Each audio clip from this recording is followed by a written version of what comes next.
Hey meal preppers, it is Paul coming at you with lunch today, and it is hot. Holy smokes, there is an excessive heat warning coming this week, and I just finished working out in the garage, training and working out, and it is hot. Did I say it was hot? It's hot. But I do have a cold dish that I'm looking forward to. I love this chicken salad. It is tahini chicken salad. Tahini is pressed sesame seeds. It's a great flavor mixed with some other seasonings like dill. We've got chicken salad in here with celery. We chose to put apples and walnuts in it this time. Usually we put grapes and sliced almonds. So this is more of a Waldorf spin here on our chicken salad.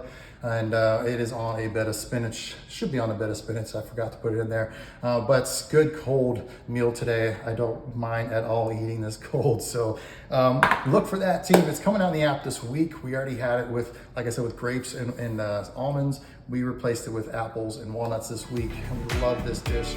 So we got it out again this week. I hope you love it too. Guys, have an amazing week, and we'll see you on Thursday. All right, take care.